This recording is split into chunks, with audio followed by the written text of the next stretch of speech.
We still got some people trickling in and whatnot, and the entrance, I don't know about you guys, but I did a whole lap around the entire building. It was good exercise. But so we got some tricklers in, but we do have a lot to cover, so figure we just get started. And super thanks to Sarab for really pulling together the speaker list today. And it's all about GLTF and PBR. And I think, did you say we lost Par? He's sick? I think he's sick, so he's not. Oh, too bad. Well, next time then, right? Yeah. I guess without further ado, let's crank it up. Thank you, Shannon. Yeah, man. Thanks everyone for coming in. Can you guys hear me? I'm wondering if this is going to be like, I tend to move around, so hopefully that's, can you guys hear me? Still? All right, good. Okay.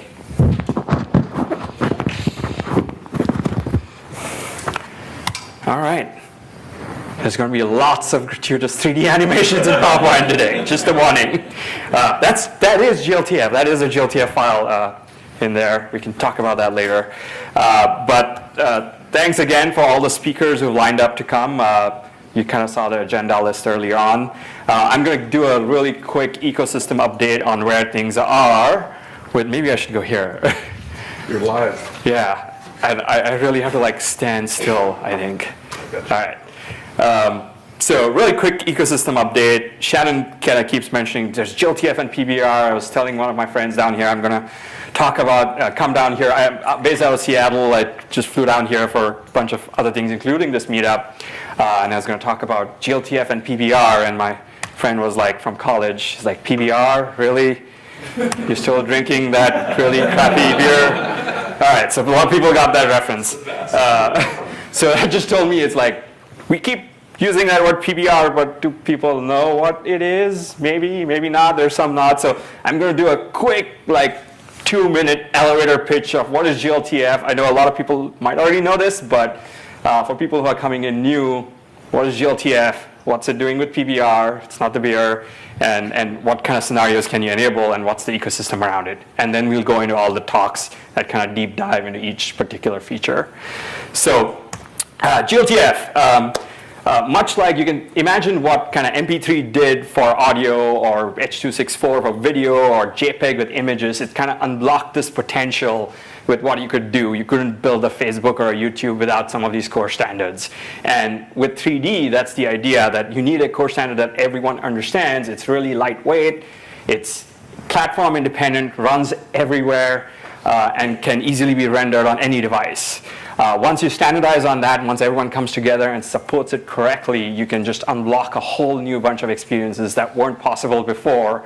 And that is really the idea with GLTF. That's why we are all here together, all these different industry companies, and trying to work on GLTF to make that happen. So I'm really glad to see everyone here.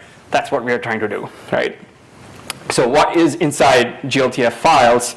It's really like 3 major components. It's got a JSON. Yes, it's kind of web friendly. It's got JSON in there. It contains things like node hierarchies, material definitions, cameras, a bunch of other things. We won't go into that, but a JSON that points to a binary file which contains geometry and vertices, some texture files, PNGs and JPEGs. You put it all together and you get a 3D scene, which you can then render anywhere, like in PowerPoint. So that's the GLTF loose file version. There's JSON and a bunch of binary files. We also have a binary version, which is you can kind of concatenate all those loose files into a single file. And you can just share that single file around, and everything that you need about the 3D asset is all in that one file. So that's a shameless plug for Windows there. If you're on Windows and you have a GLB file, you can just get previews of it. You can like copy paste things around. It's just like you're dealing with an image, right? But it's actually a 3D asset. And that's the idea with GLTF, is it's as easy as dealing with an image on any platform. So digging deeper into PBR materials, this is my 30-second elevator pitch. The idea behind PBR materials is you are trying to approximate how light is going to reflect off a specific object surface. And a very common model that has been used in any real-time game engine is called the metal roughness model. And that's what's available in the GLTF core spec. So what that basically means is this bottle is supposed to be metallic. You can kind of see this material map on the right there. So like the white parts are all metallic, and that's why it's white, and then all the black parts are not metallic. So it's just telling information about the actual material structure and giving that to the rendering engine so that it can decide how light is going to bounce off of that.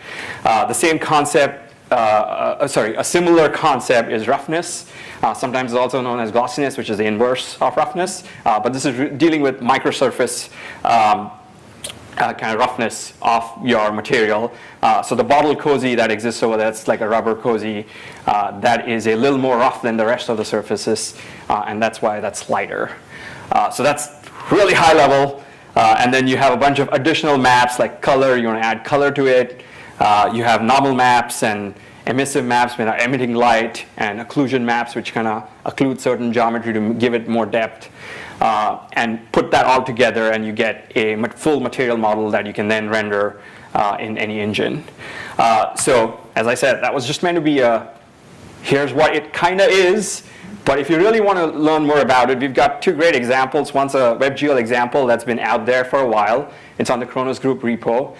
It kind of explains what PBR rendering is all about, shows you how to load a GLTF file, and kind of renders objects in a web browser. You can actually mouse over some of those equations and understand how these things fit together.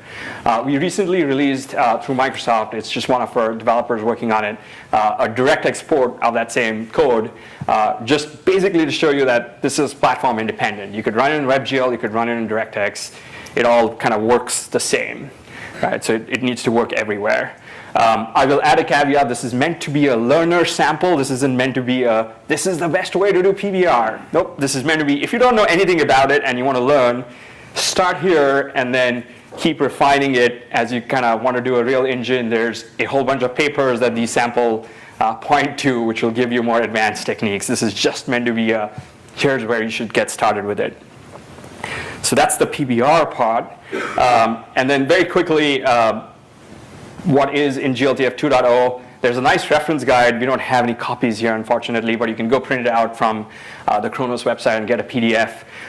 It is graphics API neutral. It runs everywhere, whether it's Metal, Vulkan, OpenGL, WebGL, DirectX. It's meant to run everywhere. It has this concept of physically based rendering, allows you to do realistic materials, and has this binary version, so you can easily like concatenate everything into a single file, and end users can kind of share it like they were sharing images. And then there's lots of other improvements in there, like animations and morph targets, which I think you might end up seeing in some of the demos, which is all part of GLTF 2.0. So that's a quick overview, and I'm probably over my time already with the overview. So I'll kind of keep going and start talking about GLTF momentum. Right, so something I just realized as I was putting this talk together is GLTF 2.0, the spec itself. It was like, here's the spec in its entirety, it's on GitHub, and it's ready to go. That was released exactly a year ago, right? Just about a year ago, we had 2 weeks off, like June 5th, I think, last year. So that's, and in that time, it's really been adopted, and we'll see in the next slide, by a lot of people. But firstly, it's like, happy birthday to GLTF 2.0, right? And yeah, I just had to add more gratuitous 3D animations in there in PowerPoint. In case you can't tell, you can now add 3D to PowerPoint. So here's kind of a map of what's been going on with the GLTF ecosystem and the momentum behind it. I have to like caveat things now by saying that this isn't a complete list because we can't fit it all on the slide anymore. This is just meant to be a representative list, so I apologize if you didn't make it to that slide. We'll try to kind of squeeze more people in if you really want it. But the idea here is you have a bunch of new creation tools that are popping online that are allowing you to create new GLTF assets. You're going to see some with like Adobe Dimension later on. You have a whole bunch of content repositories with Sketchfab, which has about 100,000 models that are downloadable as GLTFs. Google Poly, which has an API that serves out GLTF. And even Microsoft's own Remix 3D, which is where I got all those cake animations from, which all serves up its content in GLTF. So there's a growing list of creation tools, a repository of assets that you can use, and then that drives this momentum with apps and engines. So Unity and Unreal are adding support for it. Godot engine has been a strong supporter of GLTF for a while. most all WebGL engines support GLTF, and it's kind of our preferred format.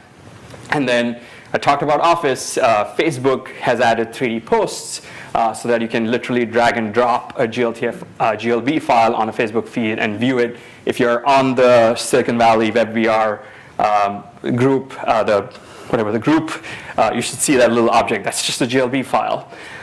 So it's really, the momentum around this is increasing, and more apps are using GLTF. Which brings me to the next topic, which is, this is kind of the let's eat our vegetables topic. I don't know if there were any vegetables out there, I forgot. But as the ecosystem grows and we have more apps that are creating and GLTFs and consuming it, we need to make sure everyone does it consistently, right? So if you are writing a tool that is creating a GLTF asset, let's make sure it's creating a valid file by running it through the GLTF validator.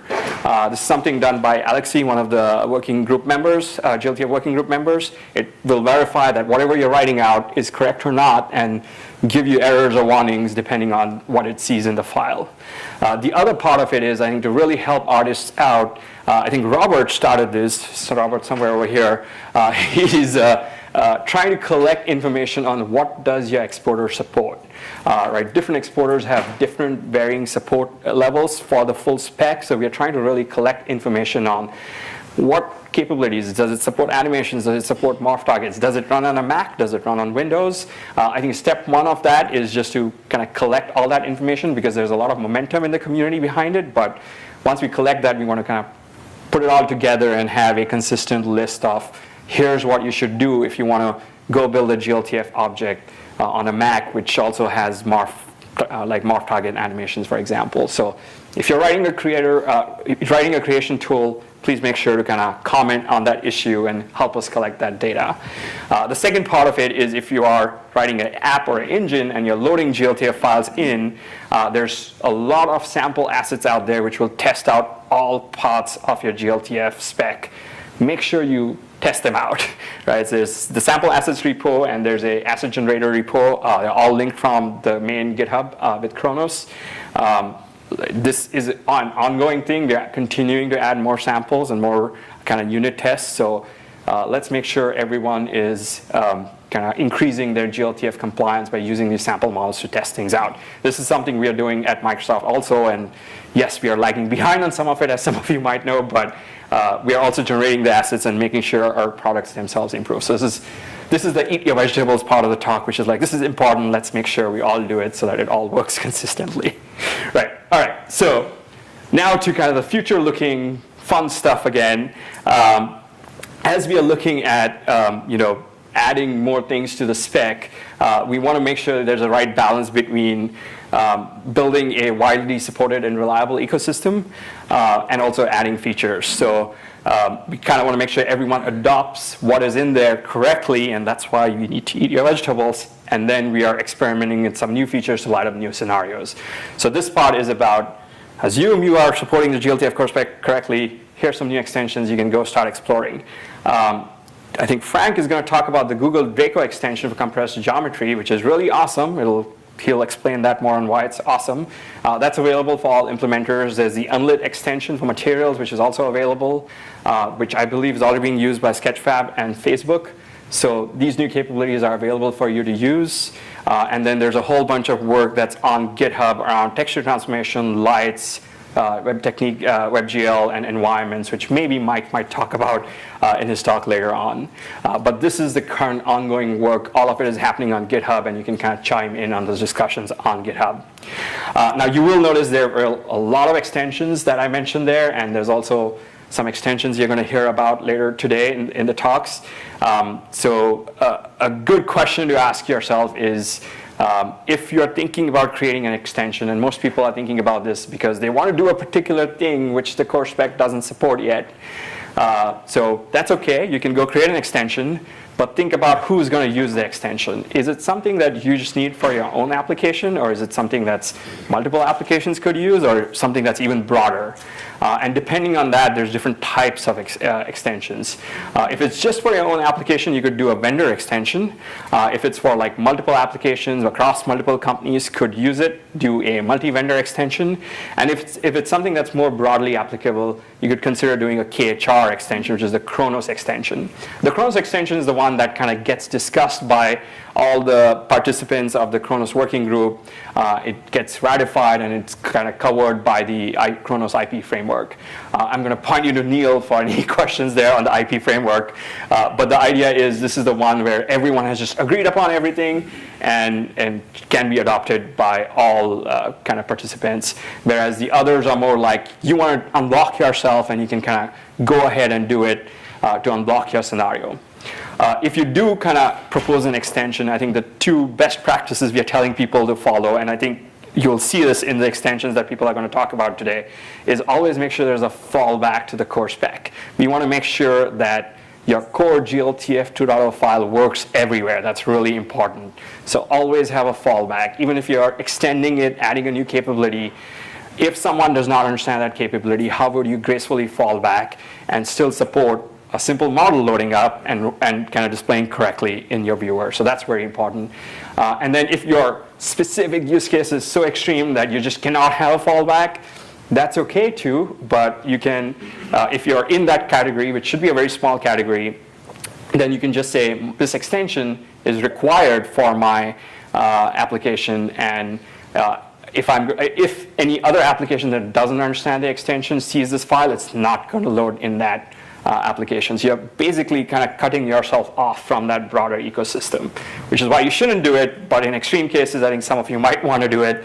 There's a mechanism in place for you to do it, and we encourage you to go use that. So that was my quick overview of what's going on with GLTF, probably longer than I wanted it to be. Maybe a good time to stop for any questions or comments about general spec. Can you give an example of Yeah. an extension that someone's proposing or considering? So I think we're going to see a lot of those today. Oh, okay. Gary and Matthew are going to talk about a lot extension, and they'll explain that. I believe Robert's going to talk about materials, and I think Mike is going to talk about some more. So we're going to see some of those. I wanted to just give a little bit of framing of, you're going to hear these extensions. Think of them as we're trying to explore new ideas here, and they'll kind of go through this process of ratification, testing, and eventually they'll be available for the broader ecosystem. So, any other questions? All right. Oh, sorry. Yeah, go ahead. Quick one. So Facebook just allowed us to put these 3 models on their platform. Yep. Do you see a day where Facebook will also allow for augmented experiences with the 3D files? I'm wondering if anyone from Facebook made it here. I know Parker made it. I know they have shown some stuff Yeah, I've seen some stuff at F8 where they've extended the 3D post capability to do something like that. So, Where were you? yeah. They have an extension proposal around interactivity, so that gives you an idea where their head is. Yeah, and actually, we've actually implemented that extension. I think you'll see a video of that. So that's a good example of interactivity where they want to like interact with a 3D object, like you look at something and it starts animating. We've done a multi-vendor extension with them so that we're doing the same thing in Windows Mixed Reality, as well as I think they're going to do it in 3D posts. So that's an idea of how we can kind of collectively come together to make that work. And do you see a day where these kind of 3D files will be used on the web for augmented experiences? Aren't they already? I mean, that's a question. I thought I saw some 3 examples, 3 just. Oh, okay. Don't put him on the spot. Someone from Facebook, anyway. What's up? Was a question? Yeah. I think there was a question if you could. Just augmented experiences on your platform. What's the question? Are you guys going to allow for augmented reality experiences? Yeah, we already announced that we're working on that. Sure. I mean, it's pretty close. I mean, I'm not sure exactly what. All right, and I thought I saw some web stuff from 3JS. Maybe I'm mistaken. Where you guys are. In Chrome Canary, they already have some API for this there is an option PDF to WebVR, and they're using GLTF file. But that is not. That makes it do.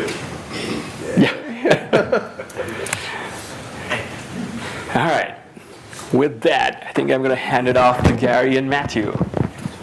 Thank you.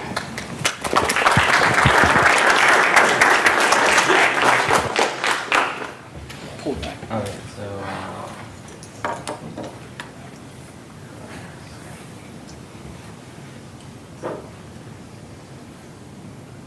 Pull the mic back. Oh, yeah, pull the mic back. All right, let me set this up. This one. So guys, I think this is a shiny example of the power of the Kronos group, like developing a standard that's just become a part of our everyday lives before you know it, and before this was just a thought a few years back. So thanks again to the Kronos group for sure for all of this. Yeah, thanks. And yeah, thank you everyone. I'm happy to be here to talk about what Microsoft's doing. I'm Matthew Sedeno, engineer here at the Bing team. And I'm going to talk about how Microsoft is using GLTF a little bit, and then what Bing is also trying out with GLTF and using it for like 3D products on the web. So first, to start off, Microsoft has been incorporating and supporting GLTF in any of their products that does 3D. You saw already that Office has a lot of 3D stuff with Saurabh's presentation. But yeah, we also support it in Paint 3D. People can drop and play with 3D models. Remix 3D, you can download their models in 3D where the cake and stuff came from. And we also announced Microsoft Layout and SharePoint Spaces. I think there's some in the video here, but more applications that will support GLTF as a model format for the different experiences. So now I'm going to talk more about specifically what Bing is using with the GLTF. So here we go. All right, so the basic scenario is we think that 3D models will help people shopping on the internet for different products. So this is Wayfair.com. It's an online furniture retailer. They sell furniture, and you can only get so much information from having a 2D image. So we really think there's a good opportunity for Bing to help other people to bring, or retailers to bring 3D experiences to customers. So just do a quick demo. Here we helped Wayfair to work on a 3D experience where if you click this button, you get a 3D viewer that's built on top of Babylon.js, and then we're also serving a model we converted to GLTF. And here, customer can download this lounge chair, see if they like it. Oops. See if they like the lounge chair, play around with it, and get more information than they typically would get from just the image. So doing this experience, our goal is to kind of bring this kind of experience and others like it to retailers. And we found some different aspects where GLTF was a solution. So the first aspect was consistency. We got models in a lot of different formats. There's OBJ, Collada, FBX, 3ds Max, and they don't all work in the same way in different viewers. Sometimes we'll get something that looks great in 3ds Max, but it doesn't work in Windows Mixed Reality, or it doesn't work in Blender, or vice versa. So that's one big problem. You want the same product to look consistent between the different platforms. Otherwise, you don't know what you're buying. So, and another part of that was with that accuracy, you want it to look like the product you're selling. You don't want it to not be transparent when it should be glass, and etc. So we found that GLTF was a good answer for this problem. When we received models in the GLTF format, they kind of just worked right out of the box. The products that were supposed to be wood. Oop. How do I zoom out? Reduce the zoom. What's the keyboard command for that? Control 0? Control 0. Yeah. So the products that are supposed to be wood looked like wood. Models that are supposed to be leathery actually had the textures correct.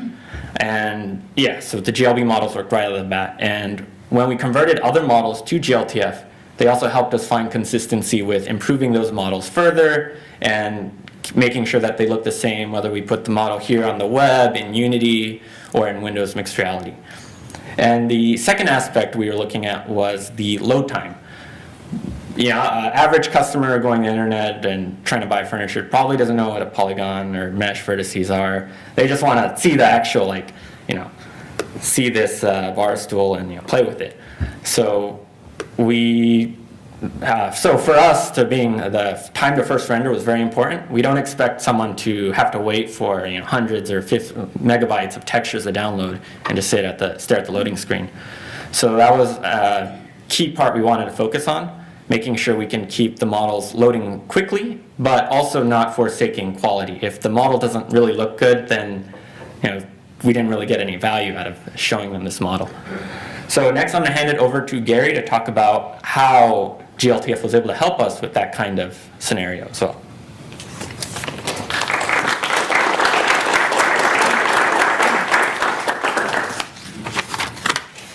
Right.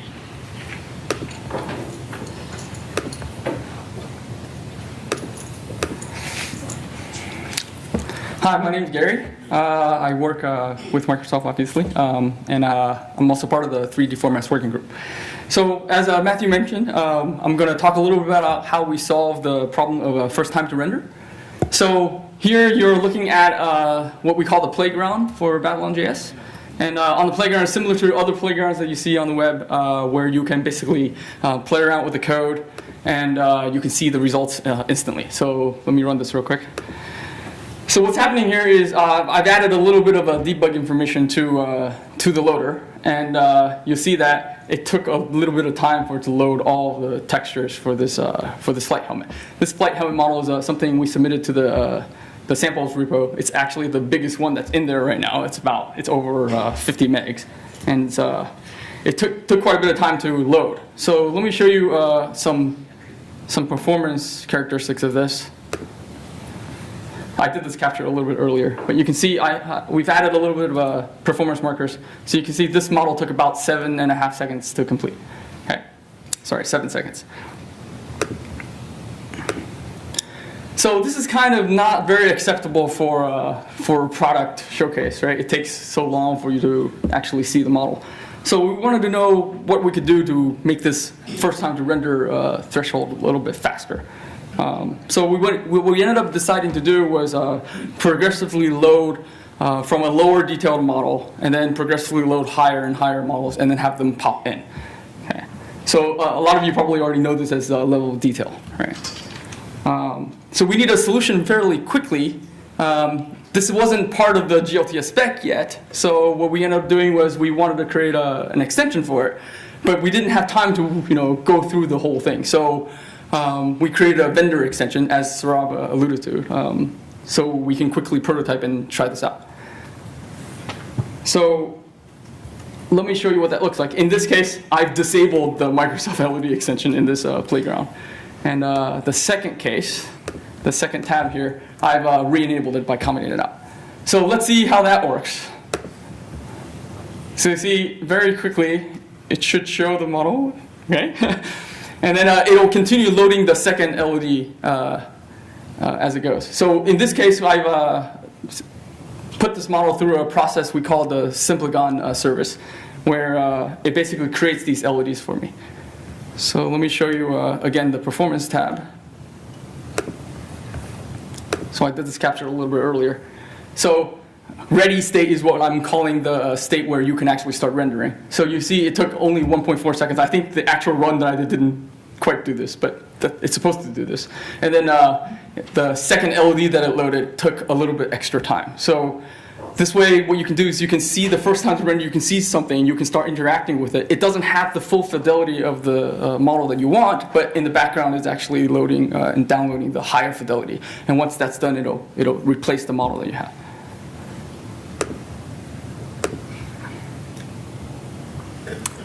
So let me show you just a quick spreadsheet of what the numbers look like.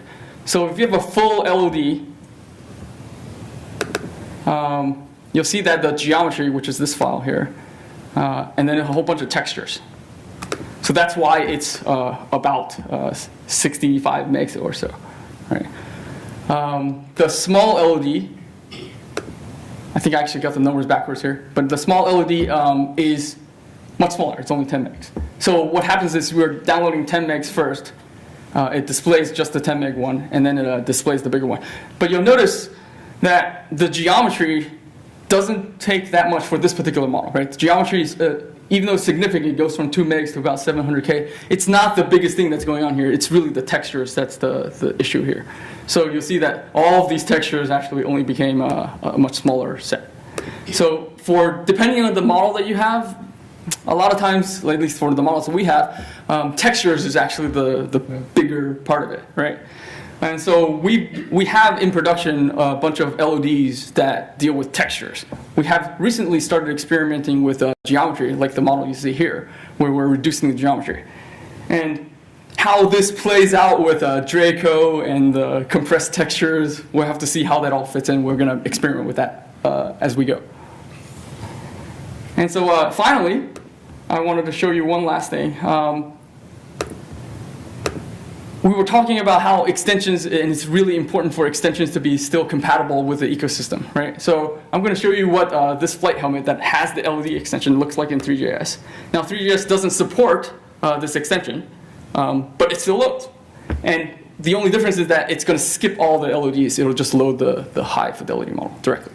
So you see, it's the same model, right? So it doesn't break anybody. It's very important for compatibility. You want to make sure that the ecosystem still works, even though I've added this vendor extension that's specific to Microsoft. Yeah, so that's it for the demos. This spec is on GitHub. We've made it public.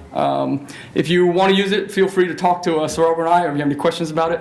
And at Microsoft, we really want to be open about the process of adopting GLTF. So we're going to continue to sort of publish and talk about the process of adopting GLTF at Microsoft. Yeah, that's it. Thanks. Yeah, questions? Yeah. So are you planning on sort of baking in attributes to inside of the GLTF to indicate what the various LOD textures would be, like the low fidelity versus the high fidelity, or prioritization, and how are you doing it now, I guess, is the higher order question. Yeah, so the spec actually talks about this. If you go to the spec page, it will talk about how we actually did. But it's actually fairly simple. There's an extension with pointers to, for example, if it's a node LED, it will point to other nodes saying, this is actually a lower level detail for this node. Start with this one, go to the next one. And we have an extras flag. You can show the extension now. Sure, yeah, I guess we can go to the actual extension.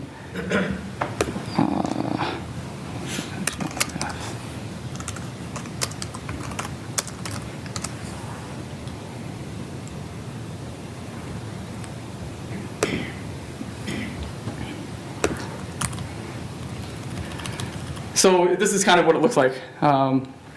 If you have a node, so this is one node, it actually has an extension that says, hey, there's actually LEDs for this node. If you want to load LEDs, go to this particular node instead of this current node. And then there's also an extra thing where if you're using the LED not for progressive loading, but actually for rendering, for distance-based, or in this case, it's screen coverage-based, which we use in the mixed reality stuff. It has a couple metadata that tells you when you should switch LEDs. Go ahead. How would you compare this to just like loading two different GLTFs? Like, what is the benefit here? It looks like a little bit too coupled. Like, is it only for LOD, or how would it scale if you had like multiple, let's say high quality, low quality, faceted, or something like that? Like, what's specifically the benefit of like coupling it with the file? Well, so when you're coupling with the file, you can share some things that you wouldn't be able to do if there were separate files. So for example, if you didn't want to LOD animations or materials, you wouldn't be able to do that easily with two files. With two files, you can point to the same textures, for example, but you wouldn't be able to reuse the same JSON data. You have to duplicate that information. Are the vertices duplicated in each LOD? When you say duplicate, so the LOD actually has a different set of vertices, so it's a different thing. It's unique, right? Okay. So one, the higher level LODs replace the lower level one. That's right.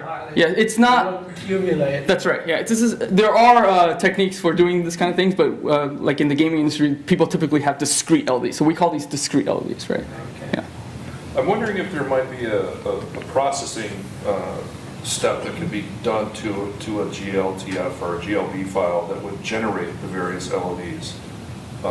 So that's, Right now, you're doing it manually. no, we go through a Simplicon You service. So you say, give me 3 LODs. Or That's right. Yeah, there's a bunch of parameters you can tweak, and then it generates these files. Okay. Yeah. Did you have to post the URL for that? We can probably post something. Yeah. It's under. Actually, Saurabh, do you know? Yeah. You can probably. Yeah, I'm trying to log these things on the live feed on Facebook. Sure, yeah, I think I'll post a link to that. Because that'd be super useful, right, to just generate the things. And Hello? Yeah. I think the main GitHub page for GLTF has a link to the Simplicon services. I was going to add, I think Simplicon is really for geometry, LODing, and creating discrete LODs. The simplest thing we have seen is if you have huge texture sizes, you literally resize your 4K textures into like 2K and 1K textures, even 512, and use that with progressive loading, and that speeds things up. It kind of snaps in with a lower quality at first, but then over time it can increase quality. Yes, sorry, more questions. Actually, he was. Yeah. Follow up on the first question. Does it save the scene graph data information, like you're going to use that? What do you mean based on this? What duplication is there? So in the JSON, it describes, for example, the node hierarchy. The scene graph, right? The scene graph, right? It's not really very big. You don't save necessarily a lot, right? But if you have a large node graph, it will save some amount, right? And plus, the way we serve these things up right now, we point to one file and you have all the information. If you have multiple files, you need maybe something else that says, oh, I have actually 3 LODs. Right? You need a separate thing, a layer on top of that to say, hey, there's 3 files here. Right? Like on Remix, it actually just serves one file, and this file has all the information. It's like a manifest in that case, right? Sorry, you were next. So for the textures, are you using PNG or JPEG files? You're not using any? Okay, so That's correct, my question doesn't really, I was going to ask if you had considered using MIP levels of detail. So this is very similar to MIP levels. Yeah. Currently, the core spec doesn't support MIP levels. So if we had something that supported MIP levels, you could use that instead. So, Which is coming up in your talk.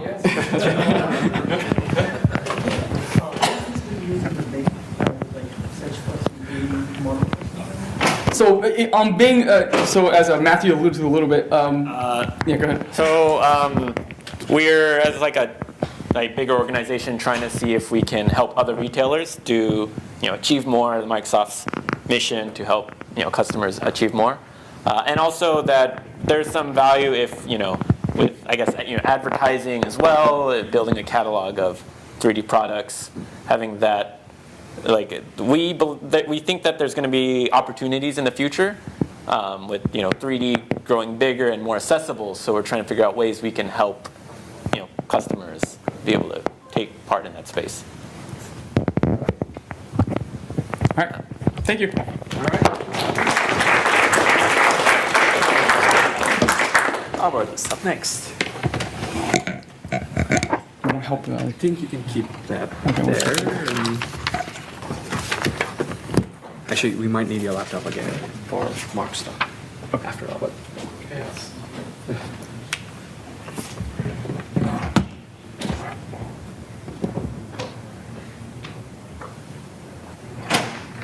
Oh wait, now we're gonna do mirror.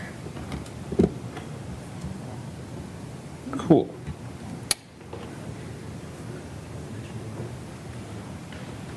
All right. Hey everyone, I'm Robert Long. I work on the Mozilla Hubs team, and I'm going to talk to you a little bit about how we are publishing virtual worlds with GLTF in Mozilla Hubs. So, we launched Hubs back in April, and basically what Hubs is, it's a app that runs in your browser, and with one click you can create a room and have a link that you can share to your friends on Discord, Slack, SMS, Reddit, whatever you use to communicate with your friends, and you can jump into a room together. In fact, we're actually going to demo it. We weren't going to, but why not? It is. So, here we are in Mozilla Hubs. Oh, and there's Fernando, and I think Arturo is actually me, so that's fun. And yeah, so you can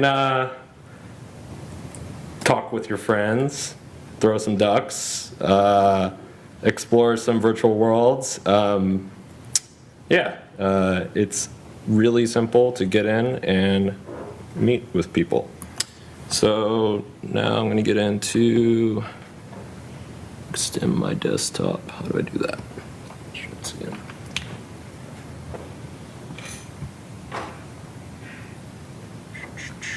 There we go.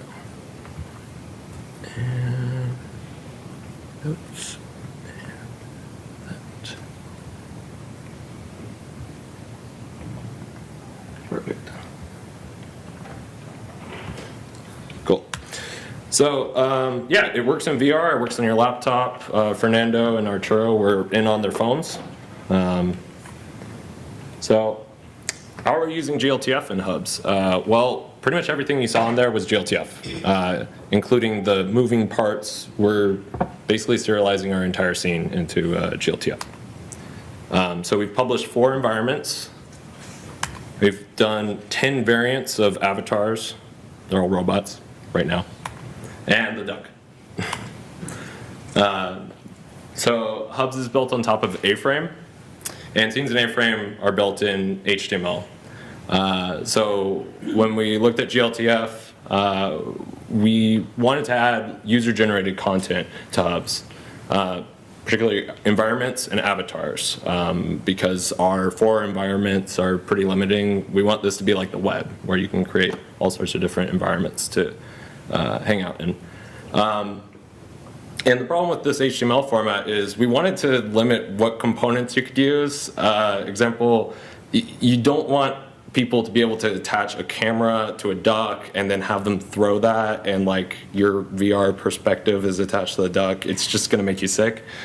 And then we also don't want people loading in untrusted JavaScript. It's definitely a big security vulnerability. So user-defined scenes weren't, HTML scenes weren't really going to work out, and GLTF seemed like a great fit. We were already using it for all of our assets. The only problem was we didn't have a way to serialize component data into GLTF. And we use components for things like playing animation, so the fan in that environment, spawn points, so where you spawn into the environment, collisions, because you don't want your ducks to fly through walls, and you want to be able to spawn ducks, so we want to be able to place those around the world.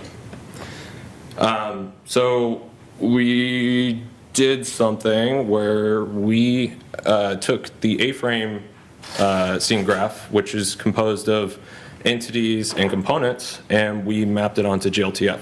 So A-frame entities map pretty naturally with GLTF nodes, and components, well, we decided to serialize component data onto the A-frame node extras. And I might get some flack for this, especially after Swarov's talk. We might have to talk about using vendor extensions for all this stuff. But in the GLTF spec, it actually says the extras property should be used for application-specific data, and A-frame component or any engine entity component data seems to be that.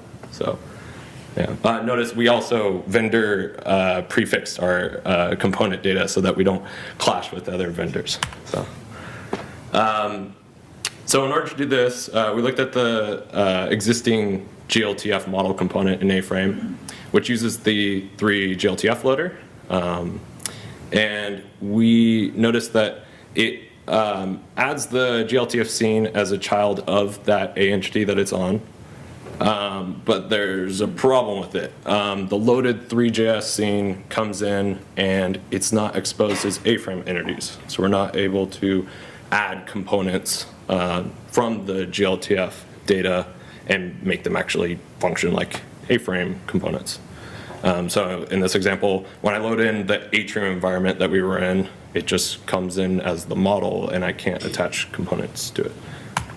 So we created our own GLTF model, and it's called GLTF Model Plus. It's a great name. And so when the GLTF model has finished downloading, we actually inflate the object 3Ds that come in from 3JS, and we create A-frame entities for them.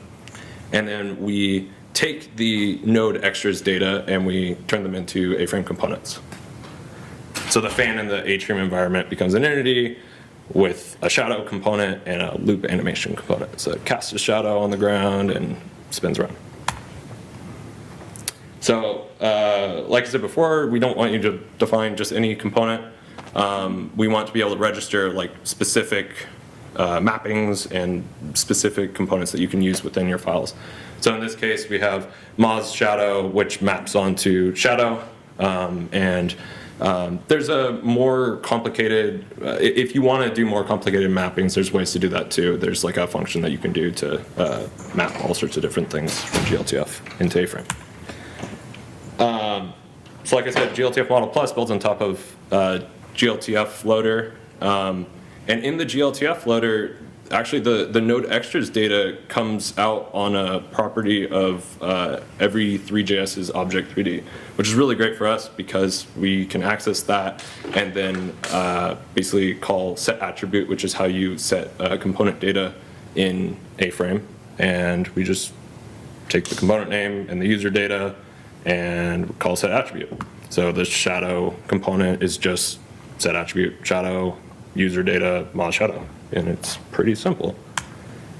So that's how we create scenes in hubs. It's just A-frame serialized data into GLTF. But hubs runs on a wide variety of devices. So we want it to run on low-end platforms like phones, and on those devices, we generally limit the lighting technique that you can use. We basically use unlit materials so that we can hit the 60 frames per second target. And on desktops, well, we have all this GPU resources, and we'll make people angry if we don't use it. So we use a PBR on desktop. So yeah, we're using the KHR materials unlit extension on mobile. With this extension, we can generally hit our frame budget on mobile VR with up to 12 avatars, moving around, talking, and throwing ducks across the room.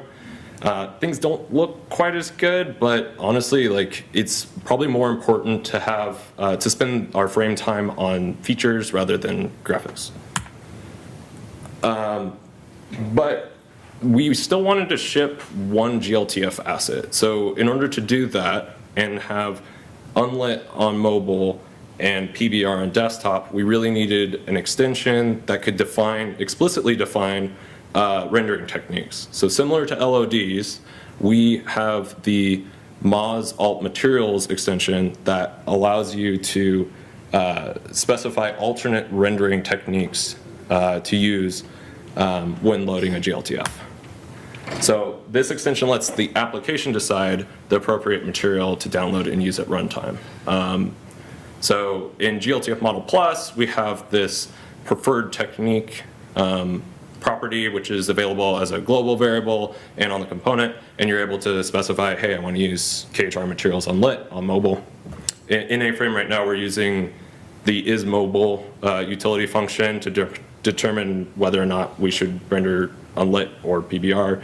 That's probably not the best idea, just because there are lower-end desktop environments as well. We want this to run on like netbooks and things like that. And phones are increasingly getting better. So we should probably move to something that's more GPU related.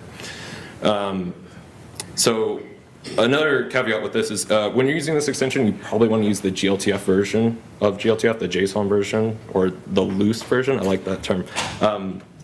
Rather than the binary GLBase, because we want you to download less content. You should be just downloading the unlit map. So this is super dark. I unfortunately can't really see this, but yeah, on the left side we have the physically based rendered version of it. You can kind of see a little bit of specularity on it. I don't know. And then the other one is using the unlit material. So we had all these things that we wanted to do with our GLTF files, and it would have been a real pain to do all this manually. So we built a tool to automate it, and that's a GLTF bundle, which is a command line utility built out of modular parts. So the first one that we use is FBX to GLTF, which was created by Par Wenzel, who unfortunately couldn't be here. So we use Maya, and we actually just point our tool at the FBX source file, and it converts it to FBX for us, which is really nice. Then we have the GLTF component data tool, which adds the component data, which is stored in a separate JSON file. So when you edit the GLTF file, it doesn't clobber all of your component data. Then we have the GLTF unlit generator, which generates unlit materials from PBR materials. It does an approximation of the PBR material by combining the base color map, the occlusion map, and the emissive map. It looks okay. But it automates it, so you don't have to go into Photoshop and like just play with all that. And it also adds the KHR materials unlit material as an alternative material via this alt materials extension. Finally, we have the GLTF content hash tool, which gives assets a content hash file name that allows you to cache files that haven't changed. So in this case, the GLTF file has changed, and I have these two content hash bin and PNG files. Well, only the GLTF file will change, and I only need to fetch that one file, which will save tons of bandwidth. So next steps. So the GLTF bundle pipeline is pretty good, but it was really only like a partial success so far. We still have to edit component data in a JSON format, which our artists aren't super fond of, and maintaining configuration files for the GLTF bundle tool isn't a whole lot of fun either. So we're building an editor, and we're building on top of what we learned from the GLTF bundle tools. So super early, like a couple weeks early, but here's what we have so far. So it's built on top of the 3JS editor, and it's also built on top of React. Over here we can see we have the node hierarchy panel. We have an asset explorer where we can drag and drop GLTF files into the viewport. And we have a properties panel where we're going to build out a series of component data editors inside there. And our goals for this tool is to be a one-stop shop for composing and publishing GLTF assets for the web. We want to make importing and exporting content as easy as dragging and dropping or pasting a URL. We want people to be able to edit component data visually rather than this JSON file. We want people working in Maya or Blender or Substance Painter to be able to quickly and easily iterate and test out their content and preview it in GLTF or in hubs. And we want it to be extensible. Ideally, other people can use this for different projects. It is a generalized GLTF editor, and we want you to be able to add different component data editors and different tools that you need for your projects. We don't want to prescribe a version control system. It just uses the file system. It is a desktop app right now, but it will also run in the web. So you can use Git or Perforce or whatever works for you. You should be able to quickly preview scenes in a local copy of Hubs, and then when you're ready, you can publish to Hubs with just a single click. So that's my talk, and if you want to check out any of these open source projects, including the editor, I've got links up there, and yeah, thank you so much.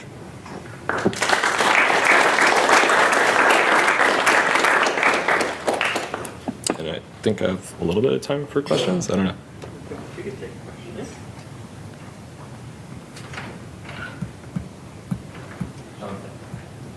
Yeah. Tell me more about the problems you had with the GLTF bundle.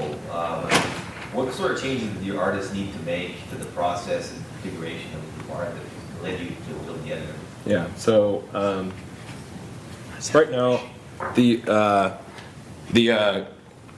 compile time for the GLTF bundle tool is a little lengthy, and we'd like to people. Don't worry, sorry. Oh, yeah. I'm just gonna set this up. Yeah, for sure. And we basically want people to be able to edit things in real time.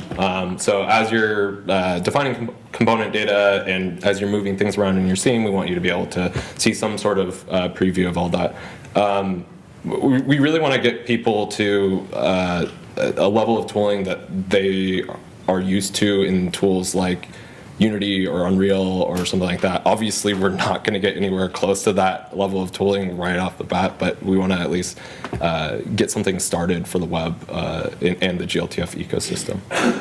Okay, thanks. So iteration time is Iteration time is definitely the key thing. And JSON is somewhat tricky for artists in some cases. Just like small syntax errors and stuff like that can cause some bugs, including we actually ran into one in production where it was just like, oh, well, I forgot a closing quote. Yeah. Answer this question, but then come back to me. Okay. Yeah. How's it going? Oh. Brendan, Yeah. when it comes to the open worlds, what has to happen on the browsers for them to be able to support like a high quality rendering, like the shaders and things like that?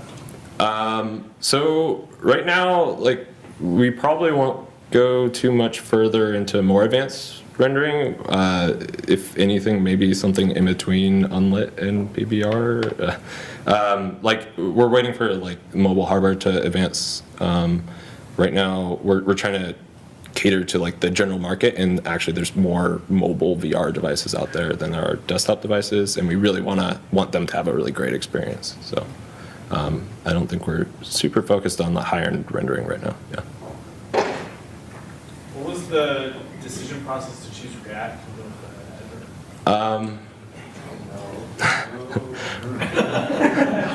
I know React.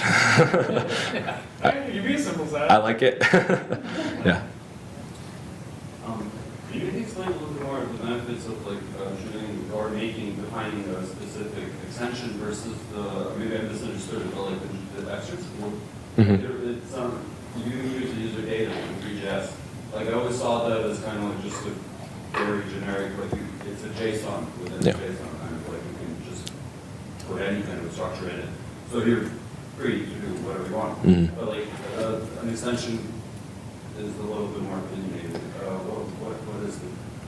Yeah, so when we were creating this, we weren't trying to standardize our components. A lot of this data is just like A-frame specific, very A-frame specific, and these things change. I think we will probably propose common things that are used across lots of different use cases as GLTF extensions, but we're kind of looking for something a little bit more lightweight and more application specific. Like you could have a different collider component than me, and our different applications can have different implementations there. So we're still very much like looking into that. We want to get feedback on all of this. So yeah, if you have any feedback on that, you should visit our GitHub repo and let us know.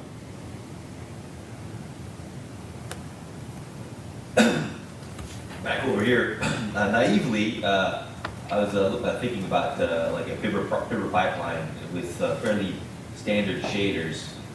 You could get an editing process that's closer to getting the model the way you want it to look like in your editing tool of choice, pressing a button and then having it look exactly the same, and not really having to go back and forth many times. But there's obviously something that's obviously a difficult to attain goal.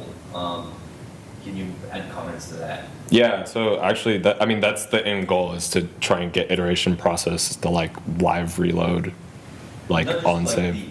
The iteration process live reload, but more of a you don't actually need to iterate on getting your asset to look the way you want it to.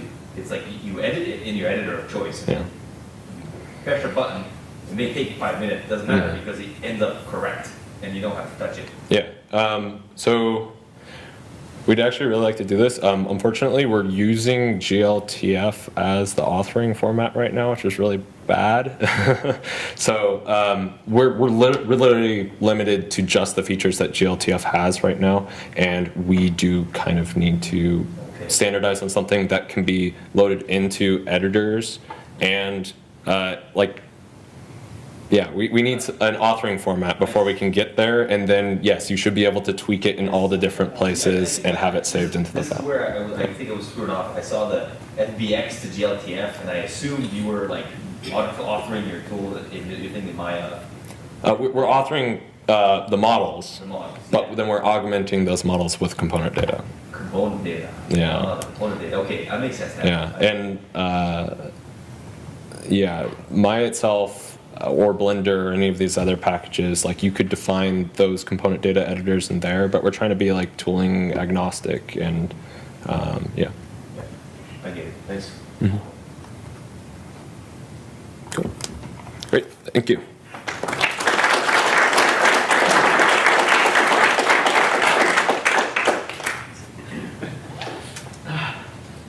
Can I use the? Sure. You can.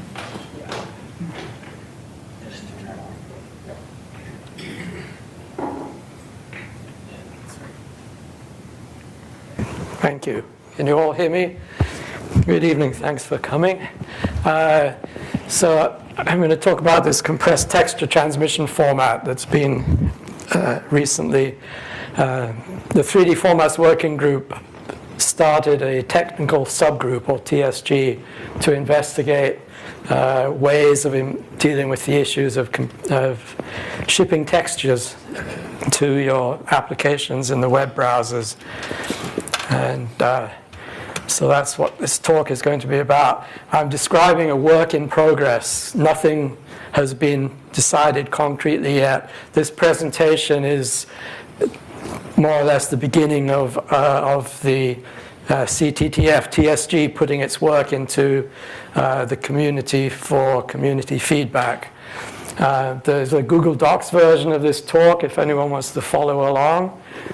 You can scan the QR code to get to that URL if you want to. Anyone want to do that? No? So for shipping textures to Go back one slide real quick. oh, yes. Get that.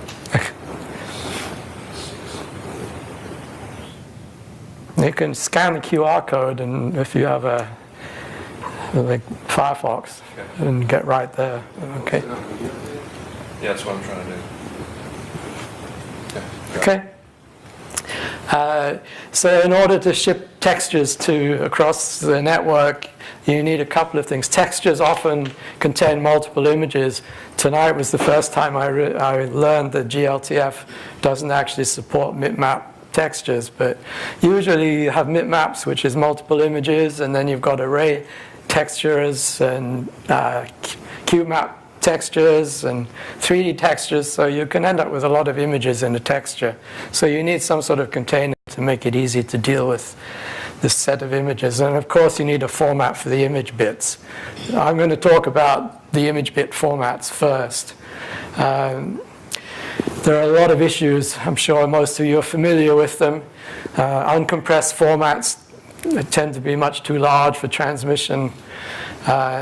Even the GPU block compressed formats are much too large for transmission. This is because they're designed for random access to the texels. And there are much better ways to compress images if you're just trying to make it small.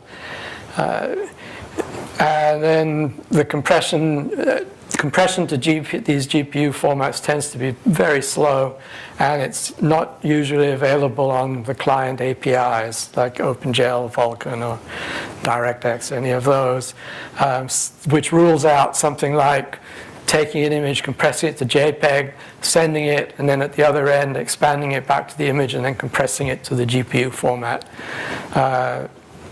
And then you have to deal with this nightmare of many GPU and platform-specific formats.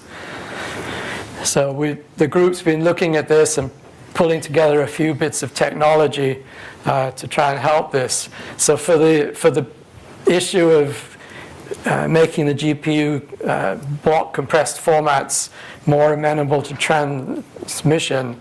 We've got a couple of solutions under discussion. Both of these come from Crunch, which Crunch was a package developed a few years ago by Rich Geldreich to add extra compression to DX textures, or BC textures we tend to call them these days. And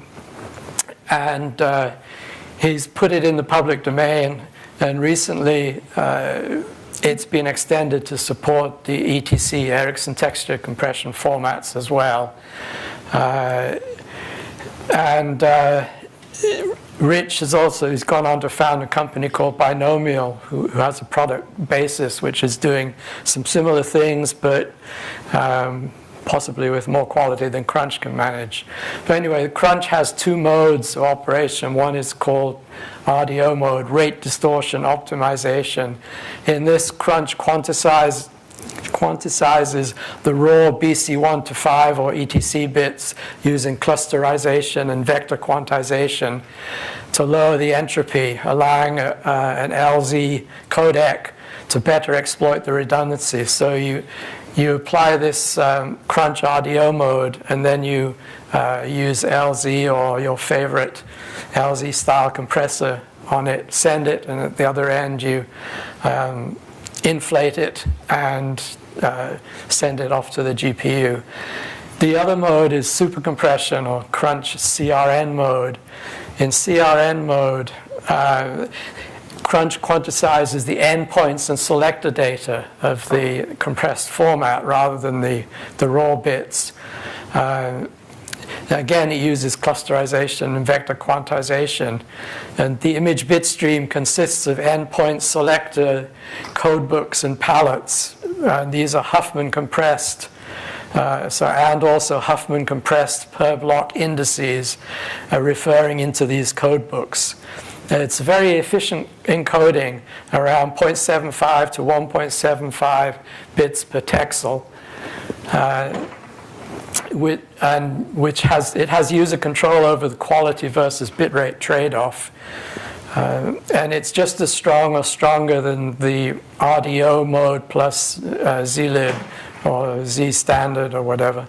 And it does not require any additional lossless compression step.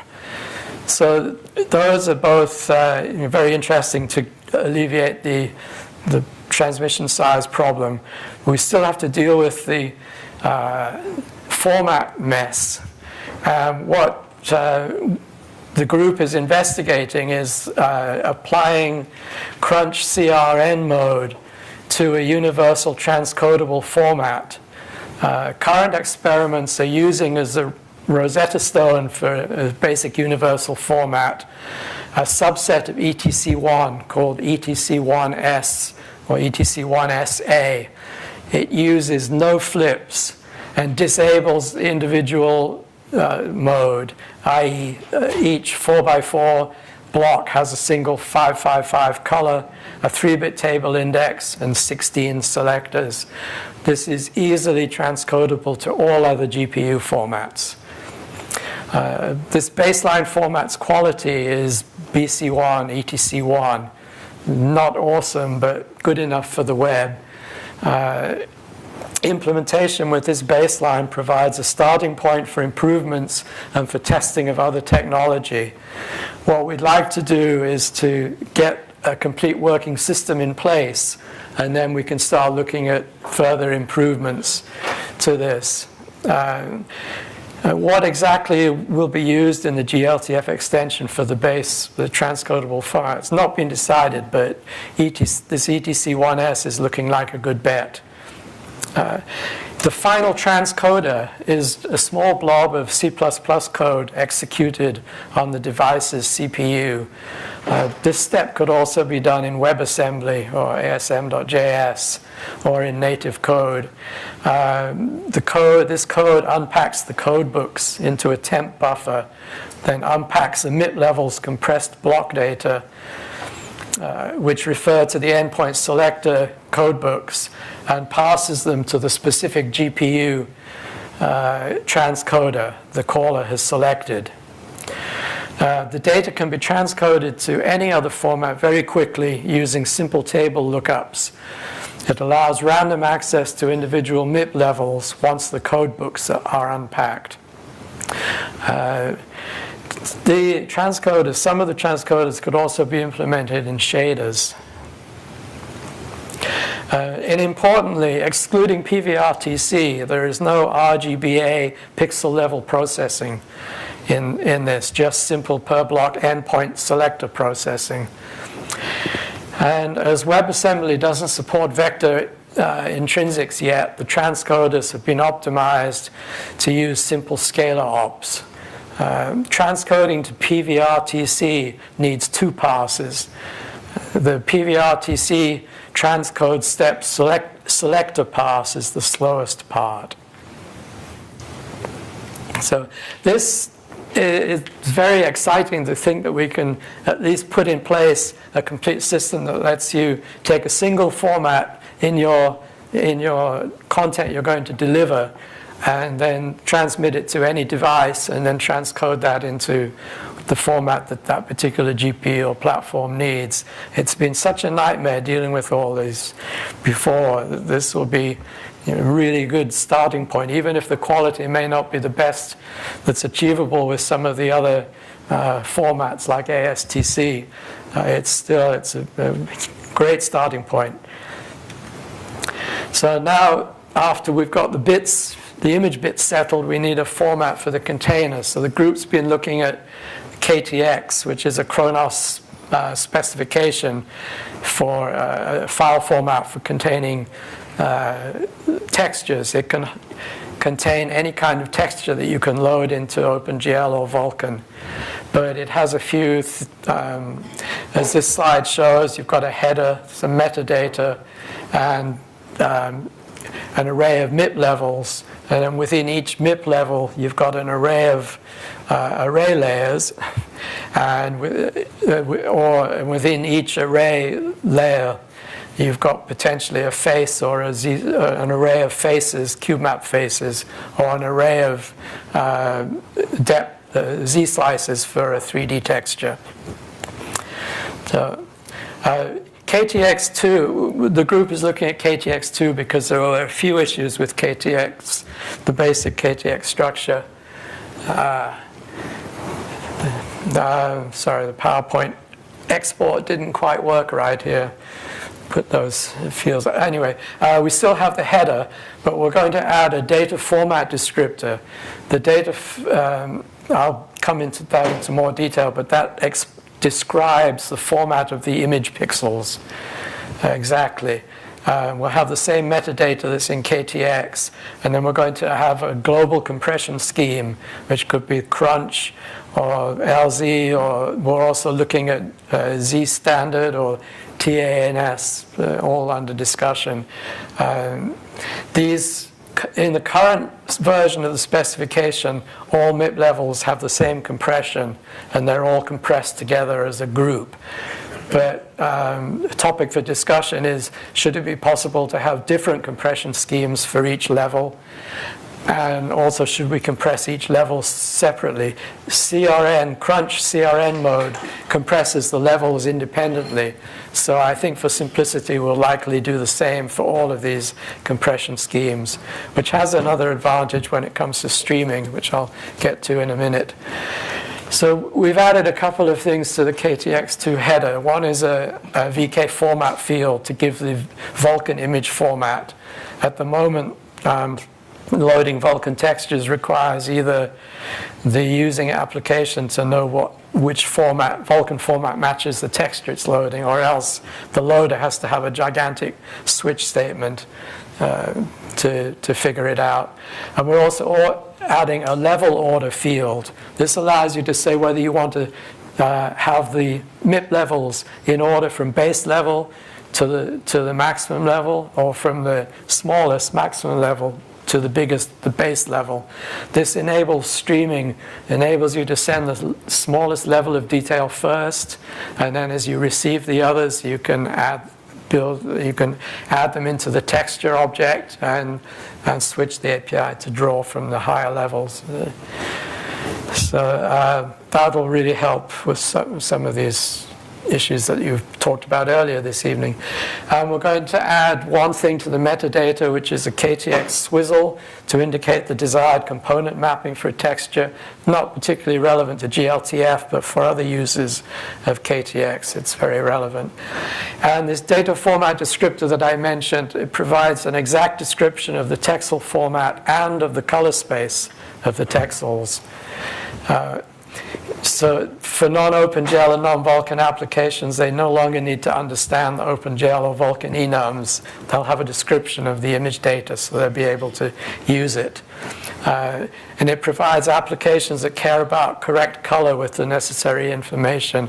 There was a question I was going to ask about the product demonstration earlier. How do you manage getting the colors correct? This is some information you will need to be able to do that. And KTX files can now contain multi-sample images because the data format descriptor can describe multi-sample images. The APIs don't have any, can't load multi-sample images, but many people have requested this capability. They will write their own shaders to load the multi-sample images. The data format specification is at this link shown on the slide. The global compression, as I say, crunch will be an important one, and then LZ, so you can use RDO or crunch mode on the textures. We're discussing whether to also add Z standard or TANS. Feedback's welcome. There's some links at the end of the presentation. And you should note that this global compression should be used only with RDO mode or with uncompressed images.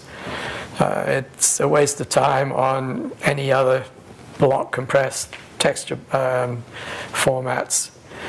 The transcodable format can be encoded by either, as I mentioned, RDO, CRN or RDO. So KTX supports the transcodable textures, which is a nice benefit. There's a bunch of open issues in the specification, so I encourage you to look at it. It's just been made public. It's at this on GitHub at this link, and you can file issues there. The same. The link for reading the specification is a GitHub IO link, because the specification is ASCII Doctor, and this is the generated version. The source for the specification and the what place to file issues is the second link on the slide. Again, this is all a work in progress. We're looking for feedback. We want to get the community's help in refining this and making it all work nicely. These are places to go. There's a GitHub repo for Crunch. We're probably going to fork this into the Kronos group in order to continue the work for the CTTF, all within the Kronos group. The improvements to Crunch to support ETC were done by Alexander Suvorov of Unity, and there's a link here describing his work, his blogs describing the work. And the Crunch and transcoders were developed by Rich Geldreich, and again, his blog links are there. And another pointer to the KTX specification source. And I also put in a link to the KTX software. This only supports KTX 1 at the moment, and I'm about to land a huge change, bringing Vulkan support and much easier use when not using OpenGL or Vulkan. But so that's it. If any questions, yes. Do you have numbers for ratio and performance vs PNG and JPEG, like examples?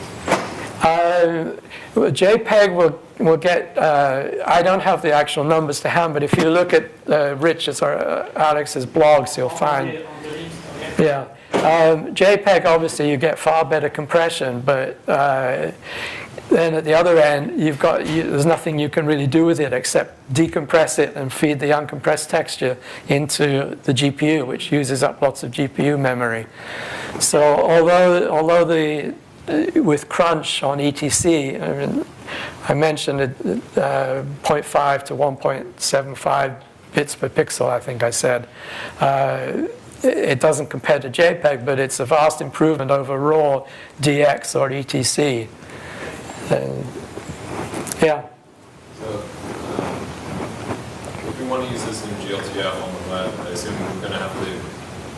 ship like the transcoder? And maybe Yes. some other libraries? Just the transcoder.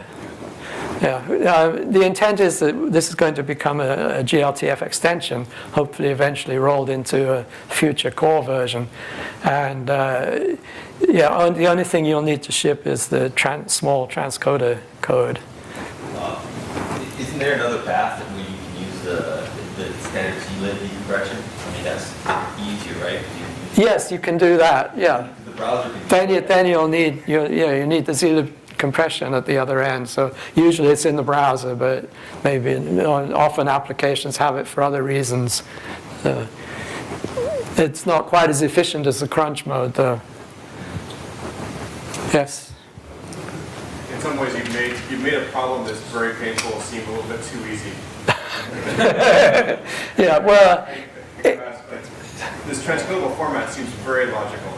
Yes. And why do you think it hasn't happened yet?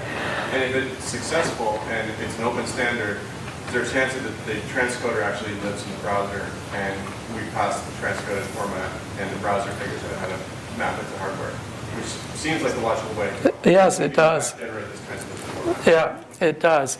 I think one of the reasons that it hasn't happened before is because the various developers of texture compression specifications were looking for the best quality and adding all sorts of neat features to it.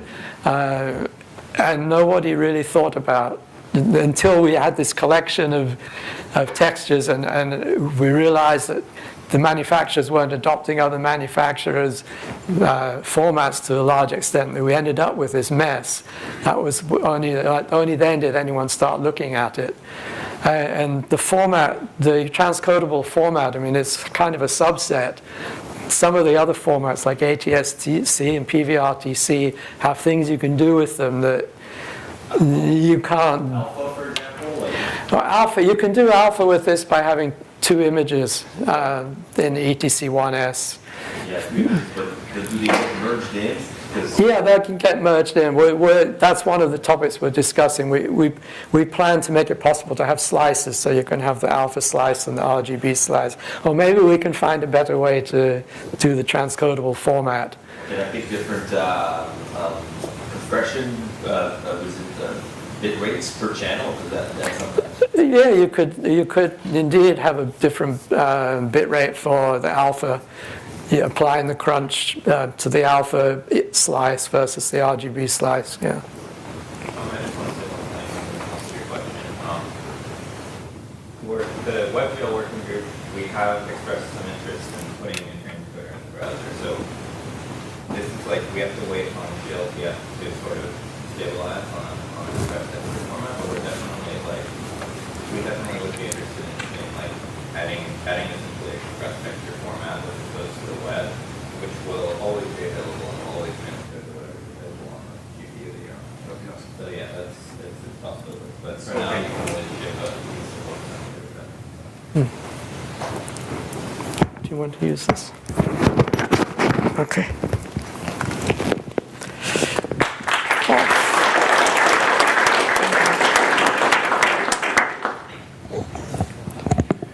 Hi, my name is Frank Galligan, and I work on the Draco team.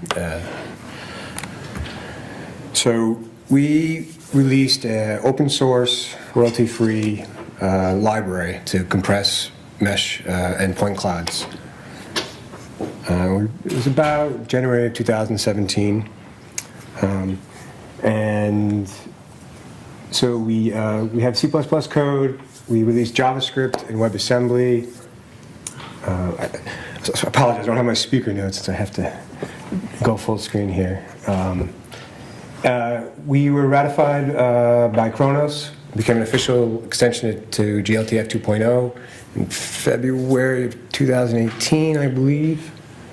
And since then, I mean, the ecosystem support has really grown. So we have a lot of tools that can create Draco encoded GLTF files, and then a lot of renderers that can actually load and decode them and render them. We typically see about 20x compression ratio on the mesh data from the raw Again, it all depends on your models and your compression settings, and that's basically it. But it's pretty good. I think I did a talk at GDC. I know one of the samples, the sci-fi helmet, the damaged sci-fi helmet, the mesh was about 25x compression, so virtually lossless when decompressed. So most of my talk is going to be about what's new since February. If you have any other questions about Draco, you can go to the GitHub page or come see me afterwards, and I'll try to answer whatever I can. So first off, one of the things about open source, which I love, is other people just get involved. Like, this actually was probably a few weeks ago. Someone made a Maya plugin, so you can import and export Draco files in Maya. I mean, it's really cool. Just big shout out to Federico. I don't know who he is, but he did it. And so if you use Maya and you want to try it, please check it out. You can file some bugs on GitHub, and just really cool. So no, this is actually just a Draco file. So our Draco file will have like a DRC format, but you can then take that and put it into a GLTF file. So this is the Kronos Draco extension. We actually had an update probably about a month or so ago. Some developers noticed that when you compress the data and the accessors, the actual count was a little different than the decompressed data. And at the same time, we were also working on fallback, and we wanted to have the compressed mesh, and some people wanted to have a fallback mesh, what Saurabh talked about, in case you don't have the decompressor, so you can get the fallback data. And during the compression, depending on what options you pick, we may change the number of points and some of the attributes as well, number of attributes. And that was causing a problem because you couldn't have the compressed and the fallback accessing the same accessor, right? So we would have had to do something different. So what we did was we made a change, and when you have just the compressed data, all of the attributes, the components of the attribute should go from the decompressed data, not the source, just in case some values changed. And then from the fallback meshes, what we said is you can have the compressed data, and the fallback should be the decompressed version of that data. And so we're trying to get into GLTF pipeline. We're working on that right now for the decompressed info. And then the second link is you can get that for GLTF pipeline. It'll create compressed message with fallback meshes as well. So the next thing we're also working on is animation compression. I'm glad, I think it was Mike it was Robert from Mozilla. He went, and I'm sure my Draco extension is not named correctly for animation, and I'll get feedback, and so I want feedback. So the first link is a spec of how we're proposing to compress the animation data, because currently we only do the mesh data, and then some people came to us, hey, that's great, but our animations are 20 times bigger than the mesh data. What can we do? So, okay, so this is the specification. Below that is the branch to actually create meshes. Go ahead. Is it more targets animation? So no. So it's just the animation data, not the morph targets yet. Yes. So if you want to try it out, the second bullet point is the branch to GLTF pipeline to create GLTF files. You can compress both the mesh data and the animation data. And then the third line is modifications to 3JS to the loader, and then the Draco decompressor, the Draco loader, and the GLTF loader to actually render these files. And I put a picture there. Okay, and I picked some of the files from the GLTF2 samples just to kind of showcase that have more animation data. So the blue is, this is just the bin, right? So I compressed them, and in the bin just has the mesh data, the animation data, the skinning data, stuff like that. I removed all the textures because the numbers would be much smaller on a lot of them. But you can see, like on brainstem for just, and the blue is just the mesh only data, and then if we add the mesh, the red is how much farther we get with the mesh and the animation. You can see brainstem was about like 2.5 times compression for just the mesh data, but when we added the mesh and animation, it got about 10x. And like VC was, less than 2, and it got over 6. And like I said before, how much models compress is highly dependent on the models themselves as well as the settings. So these are just the settings that I use to get this data based off of the branch from before. So anyone can try it out. I think I'm going to do a demo now. That's right. See, if I had my notes, I would have known that. Maybe. There we go. So I'm going to compress the brainstem, GLTF. So it's going to compress both the mesh and the animation data. And then I'm going to run, I'm already running it. Don McCurdy's viewer that uses 3JS. So let's make sure it's running. Okay, it's running. Then I'll pull over the brainstem. And so now we used 3JS and Don McCurdy's viewer to load it and decode them. You can kind of see the warnings down here. We still have, the validator still isn't validating the Draco mesh compression yet. And then you can see the animation ones, or the new ones that I just added. We can even, I could try another one, like here's VC. So I'm just pulling the GLTF 2.0 sample model, and I made it. Here, let me refresh. And I'll grab the VC one. Oh, wrong way. Oh, sorry.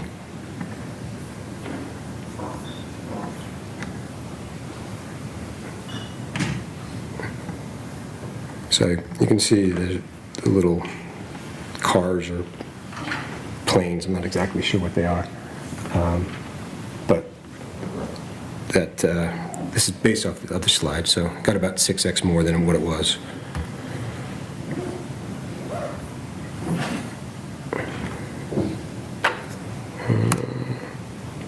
Okay, so what we're working on next is morph targets. We already pretty much have a good idea how it should work, and there shouldn't be too much change. It would actually be more based on the mesh compression. We have point cloud compression in the Draco library itself now, and a lot of people are using it. And we're just kind of gauge interest on adding it to GLTF. So if you think it's a good idea, definitely reach out to us and tell us you think so. The last one is so a lot of people are actually using Draco more on the web and JavaScript and WebAssembly. So we haven't really done a lot of native kind of optimizations, but we're going to do some SIMD optimizations for native, and we're actually working with the WebAssembly team to get SIMD put into WebAssembly as well. So hopefully once that's in, this should benefit from that as well. And so this is how you can get the code. Like I said, everything's open source. Right there is the URL. File some bugs or issues, and if there's anything you want to see. And that's pretty much it.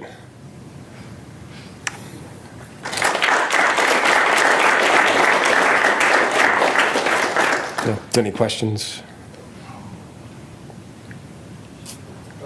Go ahead. I think we contacted you guys about doing this, but do you have any plans to add curve support?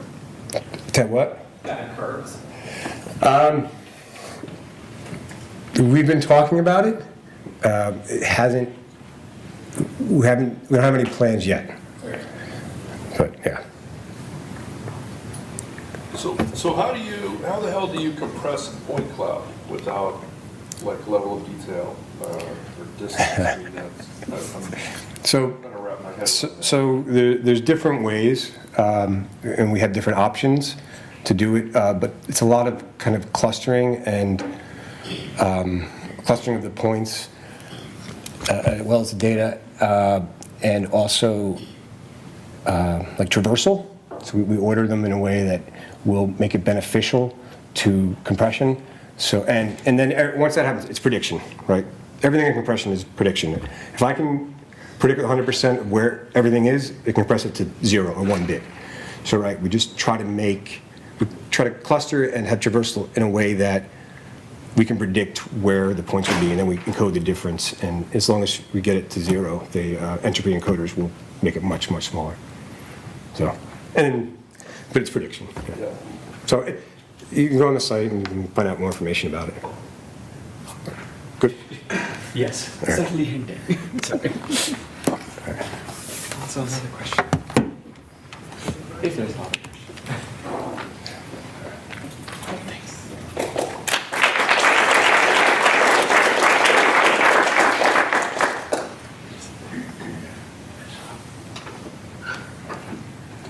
All right. Microphone. Do I need a microphone? That one. This one? Yeah. That Oh, okay. Yeah, I'll just... All right. So I'm Mike from Adobe, and apologies in advance to anyone that's seen this presentation before. I did basically the same thing at GDC. So I work on a team called Dimension. It's a pretty new product. It launched in the fall, and my email is bouncing at me here. You can just ignore that. The goal of Dimension is to give graphic designers the power to work in 3D. It's targeted at people who don't necessarily have any 3D experience. They're used to workflows with Illustrator and Photoshop. And the goal of Dimension is to empower them to be able to cut large chunks of time out of their workflows by letting them do up their product shots and stuff in 3D and render out high quality renders for review, and then come back and iterate on it quickly by moving their camera, moving their models around, changing textures, adding decals, etc., etc. I don't actually have my notes available here, but yeah, as I said, it's targeted at people with no 3D experience. So typically, they're doing product layouts in Photoshop or Illustrator and just iterating on that, or making it real physical like mock-ups for review and stuff. But with Dimension, you can bring in your model and texture it and add materials and stuff, and then render out to Photoshop like a multi-layered PSD with things like depth information and lighting and stuff all separated out, so an artist can then do the final edit in Photoshop. And soon, well, available now as a pre-release, and coming in version 2, you'll have GLTF support for real-time previewing and reviewing of your content. And our goal is to replicate what you see in Dimension as closely as possible. And the core spec of GLTF doesn't include a lot of things that we will need. So what I've been working on for the last little while, not only the export, but helping to define extensions that can help define things like environment lighting is a big one that is needed for your asset to look the same in all viewers. So currently, viewers like Babylon and 3, they will add their own lighting. So if you drag the same GLTF asset, even though they have the same material PBR setup, the lighting in the two viewers is radically different, so they look different. Our goal is to, as much as possible, have the asset look the same in all viewers. So different things we've been looking at. Been helping with the KHR lights and KHR texture transforms extensions, which both will hopefully be ratified this summer. I'm also working with the Microsoft guys on everything needed to get image-based lighting environments defined. That may entail several extensions. There's things like optical transparency, which GLTF doesn't support out of the box. It just has simple opacity. So things like glass can't be rendered well as GLTF is defined. So I'm hoping to define some extensions to that will allow things like tinted glass that absorbs or scatters light, has different thicknesses, etc. If anyone's interested in that type of extension, I'd love to talk about it. And then there's other potential things like camera effects like depth of field and bloom. And then we will have dimension-specific information about backgrounds and ground planes and maybe camera bookmarks and stuff that is really dimension-specific and will probably have, or currently has information defined in the extras tag, which has been mentioned tonight. For the image-based lighting environments, I'm currently, this is a discussion that's on the GLTF issues forums if you guys check that out. This is currently a proposal that I'm thinking of for extensions needed to get image-based lighting working. So first you have the environment extension, which requires KHR lights, and it just defines a new light type called environment, which will then reference the pre-filtered maps for the lighting. And to use the maps, I have 3 different extensions that probably will be needed. First, one to reference HDR data.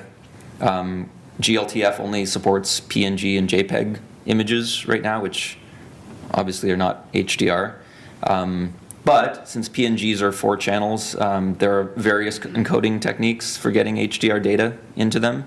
So the 3 simplest ones are RGBD, RGBM, and RGBE. I won't go into how that's encoded. RGBE is actually how HDR files, if you're familiar with the radiance format, internally it's encoded as your color and then with an exponent, which is what RGB is. Anyway, and then in addition to that, we need a way to reference cube maps. Both of these have already been mentioned at least a couple times tonight. Needing a way to reference cube maps and needing a way to reference custom MIP maps. So with something like KTX or even DXT or DDS files, you can actually encapsulate this all in one reference. So there's various ways we can do that, but without having KTX or DDS, you do need a simple way of providing a list of face images and a list of custom MIP maps. So again, I'm working with Microsoft on this, but if anyone else has input, ideas, want to know more about what we're doing, there are threads on the issues tab of the GLTF GitHub page. I should have provided a QR code here, but there is a Dimension pre-release that you can get at this link, or you can just email me and I'll send you the information. And a quick shout out to the Microsoft guys. We're using their encoder, decoder, serializer, deserializer for GLTF. It's a C++ based library that really makes it a lot easier to write your data out as a GLTF or GLB file. And I should do some demos. I don't have much in the way of demos, but there's a few scenes from one of our guys threw together from Adobe stock models in Dimension and rendered in our viewer. You can see here that glass is a bit problematic right now, as is the zooming. But the glass material, so it's not great looking. So we do need to define some better material models for that. And then I have a Dimension scene here that I was playing with today. So this is actually Dimension, and you can define all your materials and scene hierarchy and stuff. And when you export this to our viewer, you don't yet get the proper IBL lighting. So this is the not matching IBL to the background, but it will be once we get that extension defined. And so will your camera will be where it is in Dimension, the shadowing on the ground, the reflections on the ground, everything will match dimension, and we'll have a designed UI for our viewer. So if you took this GLTF file, you would, into any other viewer, you would get most of the information, but you wouldn't get the few kind of dimension-specific things that you will in our viewer. But as much as possible, we're going to be pushing for actual wide adoption of these extensions rather than just vendor-specific stuff. And I think that's it for dimension. I'm going to hand it over to Ross to talk about Adobe's Animate CC and how they use GLTF. So this will be super quick, but I wanted to give you a sneak peek at what, because obviously at Adobe we have lots of design tools, everything from Photoshop and Illustrator, InDesign, After Effects. There's tons of areas within the business where they could use more 3D. And so here's an example, or a couple of examples from the Animate CC team, which is formerly known as Flash. So that editor's still out there. People are still creating tons of stuff. And now you will soon be able to create GLTF content and publish it out. They couldn't be here today. Just like us, they have a number of very specific things that they're working through. So these are all GLTF compliant models. But to get some of the effects they're looking for, they're going to be looking for extensions as well. So we'll work through the Kronos group with some of that. But yeah, just they really wanted me to show some of these things so you know that it's coming. They're certainly very keen on getting access to these GLTF files into Microsoft tools like Office, onto Facebook, and into all the other places where GLTF can live. So just across the board, we're very bullish on GLTF. So yeah, that's my short spiel. Excellent, thanks. Questions?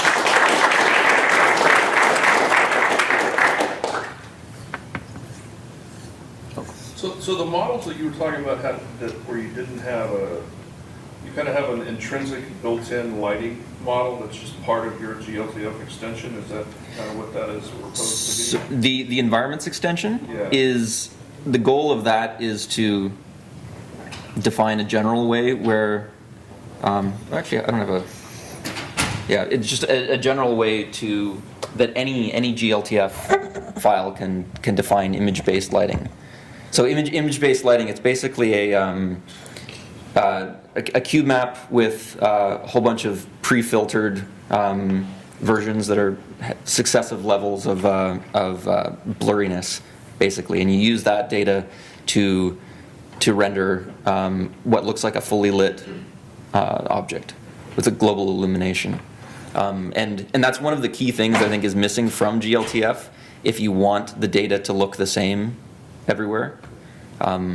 So a lot of the time, like at GDC, a couple of people came up to me and said they were working with customers who had products that they want to show online, but they would author the product and it would look one way, and they would put it in a viewer and try it in another viewer and try it in another viewer, and it never looks the same as what they authored it as. And there's lots of things that feed into that, but lighting is one of the most obvious, most critical things. One of the advantages of PBR materials is that they require a lot less tweaking on the artist's side of things with the lighting to make them look okay and to make them look consistent, but the lighting itself needs to match if you want that. So yeah, I mean, we could make this a vendor extension, but it's much more generally applicable than that. So. Yeah. Can I mention one more thing? If you go back to the dimension scene. Which one? Just go back to the dimension. Yeah. So obviously a lot of what dimension is about is compositing and rendering images, but what we've tried to do to make it really easy for designers is when you bring in a background image, we will detect the ground plane in that image, will detect all the light sources in the image, and we will actually create that HDR out of the image. We'll reconstruct a full 360 environment from one image using a bunch of machine learning tech to detect the fact that there's sky at the top, which should be sky, etc. And so putting in a different background image affects the way that your model gets lit. And like Mike said, you want to try your model in different environments And that not only changes the environment, it changes the way the model looks. And if you lose that on export because you don't pass that data through, you get a very different effect. I mean, the whole benefit of PBR is the effect of the environment on the object, the reflections, et cetera. If they don't look right. Now, obviously, if you're loading this into another scene, then you want to take the properties of that scene. If you're loading this into a product display, you want to set that up as a designer. Is there one going to record GLTF?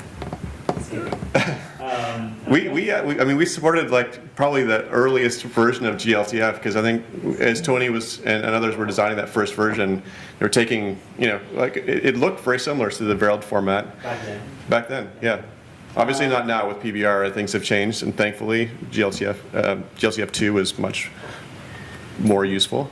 The real question, is the dimension maybe focusing on IPL, or are you guys planning on having spotlights or the specified? So we do actually have, in addition to the environment light, which is IBL, there's a sunlight. And now this was all set up for offline rendering for the most part. We're using V-Ray right now.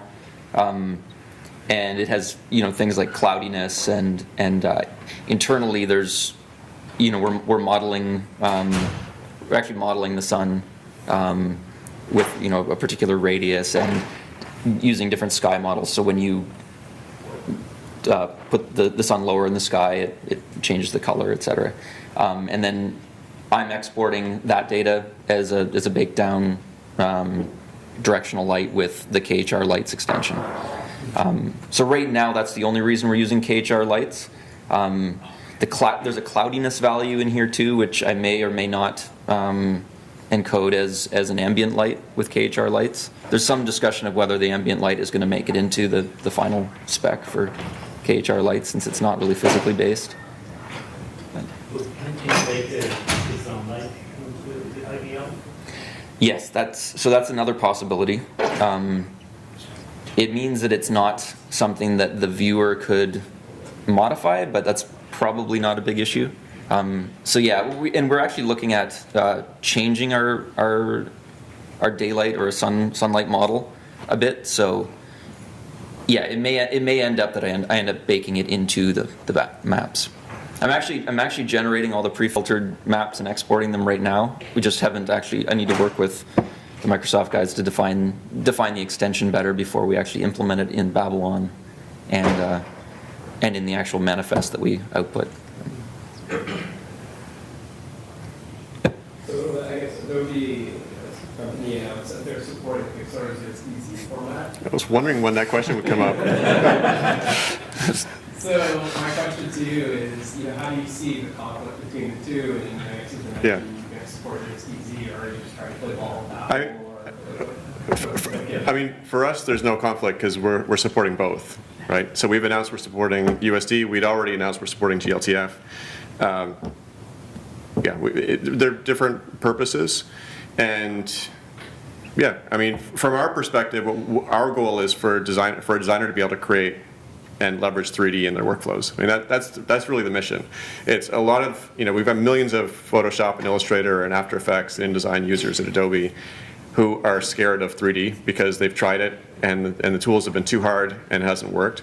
And that's what we're trying to get past. And so I actually think GLTF, USD, and supporting these formats across a bunch of different places, this is all good.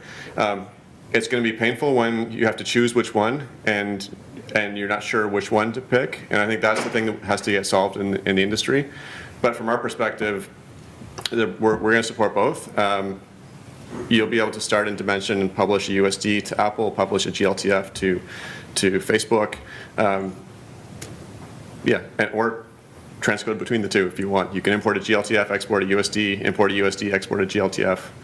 It's just hopefully all going to work.